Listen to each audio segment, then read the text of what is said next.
사랑하는 소망의 성도 여러분, 안녕히 잘 지내셨습니까? 주님의 이름으로 사랑과 안부를 전합니다. 오늘은 대접이라는 주제로 하나님의 말씀을 나눠보려고 합니다. 오늘 하나님께서 우리에게 주신 말씀은 마태복음 7장 12절의 말씀입니다. 제가 읽겠습니다. 그러므로 무엇이든지 남에게 대접을 받고자 하는 대로 너희도 남을 대접하라. 이것이 율법이요 선지자니라. 아멘. 우리는 일상에서 대접이라는 말을 많이 사용합니다. 식사를 대접한다, 커피를 대접한다는 식으로 자주 사용합니다.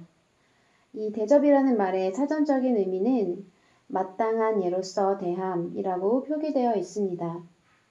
이 대접이라는 말은 우리가 일상에서 주로 사용하는 구체적인 의미에서 더 나아가서 누군가를 어떻게 대하는지의 의미까지를 포함하는 말입니다. 오늘 말씀이 속한 마태복음 7장은 잘 알고 계시듯이 산상수훈의 말씀입니다. 예수님께서는 이 설교를 통해 하나님 나라 백성들이 어떠한 가치관을 가지고 어떻게 살아가야 될지에 대해서 구체적으로 알려주셨습니다.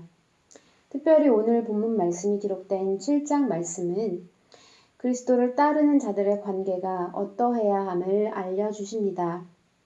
예수님을 따르기로 한 우리가 다른 사람들을 대할 때, 그리고 어떤 마음을 가지고 어떤 자세로 지내야 할지에 대해서 구체적으로 알려주셨습니다. 오늘의 말씀은 누가복음 6장 31절과 평행 본문으로 그리스도인의 윤리관을 가장 잘 표현한 말씀이라고 할 수 있습니다. 이 말씀은 소위 황금률이라고 불립니다. 3세기 로마 황제 세베루스 알렉산데르가 이 말씀을 금으로 써서 거실 벽에 붙인 데에서 유래된다고 합니다. 그만큼 그리스도인들에게 중요한 말씀이었고 그리스도인의 핵심 윤리관이었다고 할 수 있습니다. 오늘의 주제여 대접. 이 말은 존중이라는 말과 일맥상통합니다. 우리는 모든 사람에게 존중을 받고 싶어 합니다. 하지만 우리가 모든 사람을 존중하면서 지내지는 못하고 있습니다. 예수님께서는 이렇게 모순된 우리들의 마음의 간격을 메울 수 있는 해결책으로 오늘의 말씀을 주셨습니다. 참된 존중과 대접은 우리 주님으로부터 시작되었습니다. 이 땅에 오신 예수님은 대접의 기존 관념을 깨트리시고 새롭게 제시해 주셨습니다. 바로 그 상징적인 사건이 요한복음 13장의 세족식의 장면입니다. 가장 대접받으셔야 했고 가장 존중받으셔야 했던 우리 주님께서 제자들의 발을 씻겨주셨던 것입니다. 베드로는 자신의 발을 씻겨주시는 예수님을 의아해하며 왜 자신의 더러운 발을 씻겨주냐고 예수님께 반문하기까지 하였습니다. 예수님은 그런 베드로에게 내 발을 씻겨주지 않으면 나와 상관이 없다 말씀해 주셨고 이것이 바로 주님께서 우리에게 보여주셨고 말씀하신 존중과 대접의 방법이었습니다. 더 나아가서 우리 주님께서는 이와 같은 주님의 마음을 십자가 위에서 완성하셨습니다. 십자가에서 그분의 모든 것을 내어주심으로 말미암아 온 인류를 대접하여 주시고 존중하는 당신의 말씀을 스스로 완성하시고 보여주셨던 것입니다. 지금 우리는 부활 이후의 삶을 살아가고 있습니다.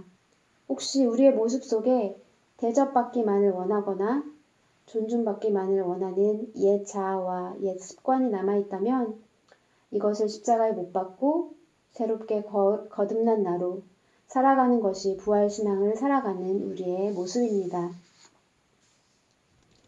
대접에 비슷한 말 중에 하나는 환대라는 말입니다. 지난 1월 소망 말씀 나눔에서 제가 이 환대라는 글을 읽고 상당히 인상적이었는데요. 이를 일부분 인용해 드리도록 하겠습니다. 환대는 기뻐할 환, 기다릴 대, 누군가를 기뻐하며 기다린다는 뜻입니다. 나의 공간에 타인을 기뻐하며 허용하는 것, 인정해 주는 것이 바로 환대입니다.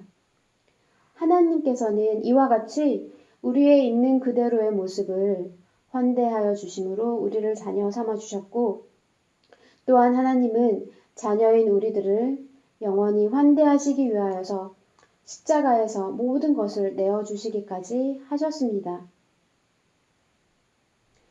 이처럼 하나님께서 우리에게 오셔서 구원 역사를 이루신 모든 바탕에는 기쁨으로 우리를 바라보시며 우리를 있는 그대로 존중하여 주신 주님의 마음이 전제되어 있습니다. 이토록 놀라운 사랑과 은혜를 받은 우리들에게 최고의 대접인 존중과 환대를 받아 부활의 기쁨을 누리고 있는 우리들에게 오늘 주님께서 말씀해 주신 것입니다. 우리에게 주신 메시지대로 나와 전혀 다른 존재인 타인을 용납하여 주고 그대로 존중해 주며 그를 기뻐하며 함께 우리의 인생길을 걸어간다는 것은 쉽지만은 않은 일일 것입니다. 그럼에도 불구하고 타인이 용납되지 않을 때, 타인이 이해가 되지 않을 때 오늘 우리에게 주신 말씀을 기억하면서 부족한 나를 용납하여 주시고 나를 그대로 존중하여 주시며 환대하여 주신 우리의 주님의 사랑을 기억할 수 있기를 바랍니다. 우리는 부활의 기쁨을 온전히 누리며 기쁨의 50일의 여정을 함께 걸어가고 있습니다.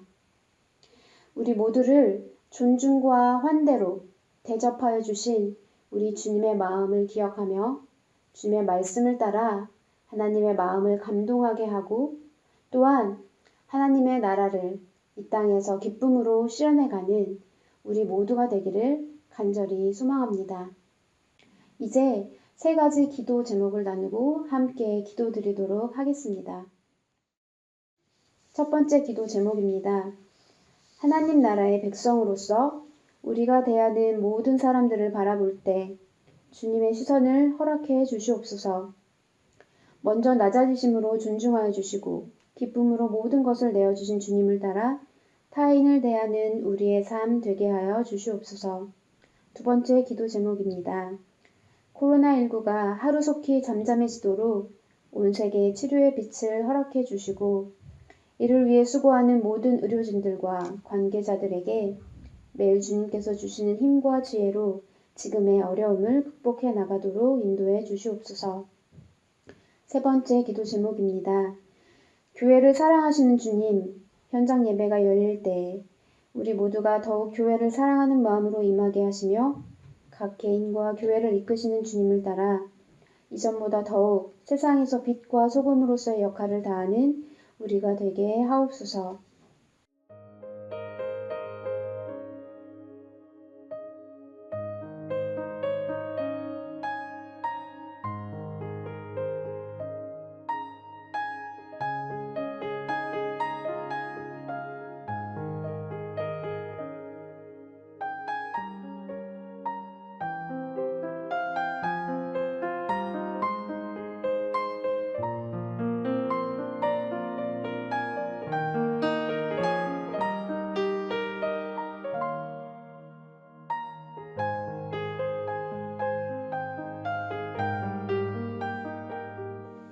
우리를 사랑하시는 하나님, 오늘도 기도회를 통하여 주의 말씀을 마음에 새기고 함께 기도할 수 있도록 인도하여 주심에 감사를 드립니다. 남에게 대접을 받고자 하는 대로 남을 대접하라 말씀하신 주님, 우리에게 친히 오셔서 모든 것을 기꺼이 내어주시고 부족한 우리를 용납하여 주신 주님, 우리도 주님을 따라 낮아지며 존중하며 기쁨으로 타인을 허용함으로 오늘 우리에게 주신 말씀을 삶 속에서 실천하길 원합니다. 늘 우리의 자아가 앞서는 연약한 우리들이지만 우리의 마음을 주의 말씀으로 가득 채워주시고 부활을 기뻐하는 기쁨의 50일을 보내며 말씀을 실천해가는 우리의 삶을 통해 주님께도 기쁨을 드리는 시간 되게 하옵소서. 코로나19로 온 세계가 아파하고 있습니다. 이전에는 당연했던 일상들이 당연하지 않음을 깨달았고 우리는 너무나도 작고 연약한 존재임을 다시 한번 깨달았습니다. 주님, 우리를 불쌍히 여겨주시옵소서. 더욱 주님을 바라며 온전히 믿는 우리들로 회복시켜 주시며 전능하신 주님 앞에서 작고도 약한 우리들의 존재임을 인정하며 주님께 간절히 도움을 구합니다. 코로나19로 아파하는 온 세계를 안아주시며 치료의 빛을 더하여 주셔서 하루속히 코로나가 잠잠해지도록 인도해 주시옵소서. 이를 위해 수고하는 모든 의료진들과 관계자들을 붙들어 주셔서 이 어려운 시기를 넉넉히 이겨낼 수 있도록 힘과 지혜를 허락해 주시옵소서.